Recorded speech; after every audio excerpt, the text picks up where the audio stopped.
Diam-diam Shin Tae-yong incar pemain Sunderland untuk timnas Indonesia. Pelatih timnas Indonesia Shin Tae-yong sudah lama mengincar Jenson Salt. Jenson saat ini membela tim kasta kedua Liga Inggris, Sunderland. Dia musim ini sudah bermain dalam 5 pertandingan di timnya tersebut.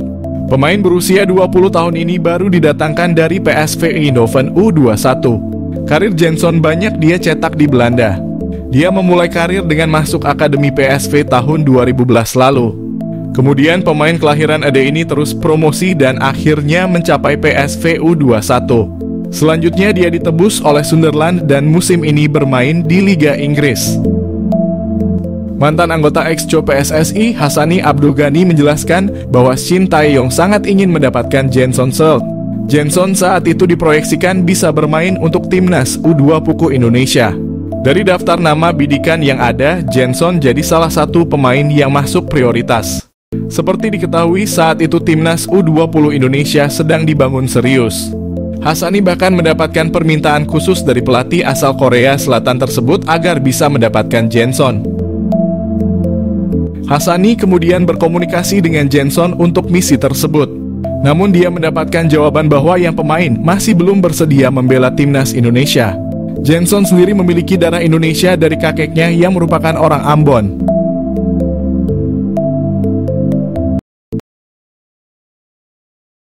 Mengenal Jenson Salt, pernah masuk radar Fabrizio Romano dan diinginkan Shin Tae-yong bela timnas Indonesia. Nama Jenson Salt mencuat sebagai pemain yang diinginkan Shin Tae-yong untuk membela timnas Indonesia. Yang menarik dari Jenson Salt, dia pernah masuk dalam radar transfer Fabrizio Romano. Wacana naturalisasi pemain untuk timnas Indonesia kembali mencuat beberapa waktu terakhir. Lalu belakangan muncul nama Jenson Salt. Pemain 20 tahun itu disebut oleh anggota Exco PSSI Hassani Abdul Ghani sebagai sosok yang sangat diinginkan Shin Tae-yong untuk membela timnas Indonesia. Lantas siapa sih Jenson Salt? Jenson Salt diketahui punya keturunan Indonesia dari kakeknya. Kabar yang beredar, kakek Jenson Salt berasal dari Ambon. Namun belum ada konfirmasi resmi soal kabar itu. Awalnya, Shin Tae-yong ingin Jenson Salt masuk dalam skuad timnas Indonesia pada ajang Piala Dunia U20. Selain Jenson Salt, ada nama Ivar Jenner dan Justin Hubner yang ingin dinaturalisasi untuk Piala Dunia U20. Indonesia kemudian batal jadi tuan rumah Piala Dunia U20. Proses naturalisasi Ivar Jenner tetap berjalan. Sedangkan sejak awal Jenson Salt belum bersedia untuk membela timnas Indonesia saat bergabung dengan tim kelompok usia NEC Nijmegen. Setelah itu dia pindah ke PSV Eindhoven, salah satu klub elit di Belanda. Jenson Salt tampil cukup menonjol bersama PSV. Setelah performa apik yang ditampilkan, Sunderland membuat penawaran transfer untuk Jenson Salt. Dia dibeli dengan harga 2 juta pada awal musim 2023. Harga yang cukup mahal untuk klub yang bermain di divisi Championship kasta kedua di Inggris. Fabrizio Romano tentu bukan nama asing lagi. Jurnalis asal Italia itu acap kali memberi informasi transfer pemain-pemain penting.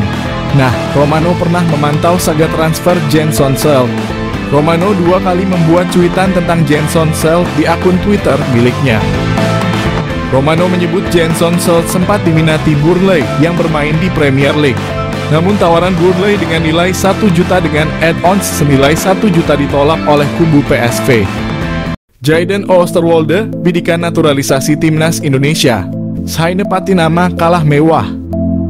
Jayden Oosterwolde, pemain Belanda yang memiliki peluang dinaturalisasi timnas Indonesia. Timnas Indonesia dikenal kerap melakukan tradisi naturalisasi bagi pemain asing yang memiliki keturunan tanah air. Kini nampaknya timnas Indonesia kepergok menaruh bidikan kepada pemain klub besar Liga Turki, Fenerbahce yang bernama Jayden Oosterwolde. Diketahui Jayden Oosterwolde memiliki keturunan Indonesia dan Suriname yang bertempat tinggal di Belanda saat ini. Pemain jangkung ini memiliki statistik gacor yang sesuai dengan kriteria pemain timnas Indonesia. Berposisi sebagai bek kiri, saat ini Jayden sedang bermain untuk Fenerbahce FC dan turut menyumbang 1 gol. Ia juga pernah bermain di Liga Eropa dan UECL Qualifiers. Jayden Oosterwolde dikenal sebagai pemain serba bisa.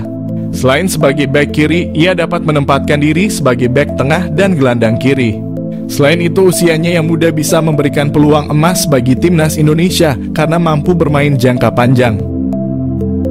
Jayden juga pernah merumput di klub besar asal Eropa yakni Belanda, Italia, Turki dan menjajal klub Twente FC dan Parma Calcio 1913. Bersama Parma Calcio, ia berhasil membukukan 1 gol dan 8 gol di Twente FC. Hal tersebut auto membuat Saine Patinama kalah pamor, karena selama ini Saine belum pernah merumput di klub sebesar Eropa. Catatan kariernya tersebut layak menjadi pertimbangan timnas Indonesia untuk bisa menaturalisasi Jayden Oosterwolde. Diketahui pemain kelahiran Zwolle ini mengawali kariernya dengan bergabung dengan klub lokal, ZAC. Kemudian ia memilih untuk hijrah ke Akademi FC Twente. Selama di klubnya tersebut, Jayden terus menunjukkan potensi cemerlang yang membuatnya memilih untuk menaikkan kontrak profesional selama 3 tahun dengan FC Twente. Ia berhasil ditempatkan di tim utama dan mencatatkan 26 pertandingan. Performanya yang ciamik membuat klub asal Italia, Parma, melirik dan merekrutnya. Mampu bermain gacor di Serie B, akhirnya Jayden Oosterwolde dipinang permanen oleh Parma Calcio dan menjadi andalan tim tersebut. Berlanjut, klub asal Turki, Fenerbahce, jatuh hati dan merekrutnya. Mengenal Jayden Oosterwolde, pesepak bola Belanda keturunan Indonesia. Jayden Oosterwolde pesepak bola profesional yang bermain sebagai bek kiri di klub sepak bola Turki, Fenerbahce. Oosterwolde keturunan Indonesia Belanda. Kabarnya, ia diajak memperkuat timnas Indonesia. Dikutip dari Transfermarkt, Jayden Quinn Oosterwolde atau Jayden Oosterwolde lahir di Zwolle, Belanda pada 2001. Oosterwolde mulanya masuk Akademi FC Twente. Disinilah ia mengasah keterampilan dasar dan taktik permainannya. Oosterwolde bermain untuk FC Twente U17 pada kemudian menjadi tim U18. Dia memulai debut profesionalnya bersama FC Twente di Eredivisie, Liga Utama di Belanda. Selama bermain di FC Twente, Oosterwolde tercatat dalam beberapa penampilan impresif yang membuatnya menjadi salah satu pemain muda yang diandalkan. Oosterwolde dipinjamkan ke Parma Calcio, klub sepak bola di Italia yang bermain di Serie B, sebelum akhirnya pindah secara permanen pada 2022 di Parma. Oosterwolde terus menunjukkan performa yang konsisten dan menjadi bagian integral dari tim. Pada 2023, Oosterwolde bergabung dengan klub Turki, Fenerbahce, dan membantu klub ini meraih trofi Piala Turki. Pada 2021, Oosterwolde pernah menolak dinaturalisasi untuk timnas Indonesia. Berkarir di FC Twente, Oosterwolde sudah masuk tim utama kala usianya masih 19 tahun. Ia sudah mempersiapkan masa depannya dan berambisi masuk timnas Belanda suatu hari nanti. Alasan itu pula yang membuat ia menolak tawaran timnas Indonesia. Timnas Indonesia lolos fase 3 kualifikasi Piala Dunia, naturalisasi jadi strategi penting. Ragam komentar mengiringi keberhasilan timnas Indonesia melaju ke babak ketiga kualifikasi Piala Dunia. Ragam komentar pun tak lepas membahas kunci sukses dari Garuda melaju jauh di babak kualifikasi Piala Dunia, mengingat pencapaian tersebut adalah kali pertamanya. Sebelumnya timnas Indonesia selalu kandas di babak penyisihan grup dan tentunya kalah bersaing dari 2 tim Asia Tenggara seperti Thailand dan Vietnam. Namun itu dulu, kini Indonesia menjadi kekuatan baru sepak bola Asia Tenggara setelah sukses menjadi runner-up grup F. Pada laga terakhir grup F putaran kedua kualifikasi Piala Dunia, timnas Indonesia sukses menumbangkan Filipina dengan skor 2-0 di Stadion Utama Gelora Bung Karno. Bertanding di depan puluhan ribu penonton, 2 gol tercipta dari aksi Tom Haye dan Rizky Ridho. Selain permainan ciamik dan pantang menyerah anak asuh Shin Tae-yong, keberhasilan timnas Indonesia mengalahkan Filipina adalah strategi naturalisasi pemain diaspora untuk memperkuat timnas Indonesia jadi strategi penting dalam pencapaian sejarah sepak bola Indonesia. Para pemain berdarah Indonesia sukses menjawab kepercayaan masyarakat Indonesia dengan kerja keras sepanjang pertandingan. Mereka pun kini menjadi bagian sejarah sepak bola Indonesia.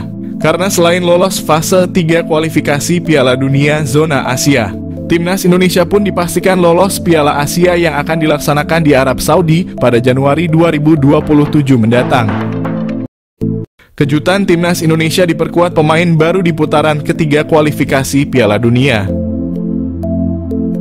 Timnas Indonesia akan diperkuat wajah baru di putaran ketiga kualifikasi Piala Dunia. Hal itu disampaikan Kapten Asnawi Mangkualam usai timnya memastikan diri menang atas Filipina. Sebagaimana diketahui, skuad Garuda lolos ke putaran ketiga setelah menjadi runner-up grup F. Tim itu mendampingi Irak yang menjadi juara grup. Asnawi mengatakan timnas Indonesia akan dihadapkan ujian berat dalam fase ketiga ajang tersebut. Namun dia pastikan timnya tidak akan gentar dan malah bakal bertambah kuat. Asnawi mengungkapkan harus optimistis karena kami banyak pemain-pemain yang akan datang nantinya akan saling berganti. Selain itu, Asnawi mengatakan segala kemungkinan dalam sepak bola memang bisa terjadi. Jadi dia pastikan timnas Indonesia masih punya mimpi tampil dalam pesta sepak bola dunia itu. Asnawi mengatakan timnas Indonesia akan bersiap kembali beberapa bulan ke depan. Sebab para pemain akan lebih dahulu kembali ke klub masing-masing untuk mengarungi kompetisi.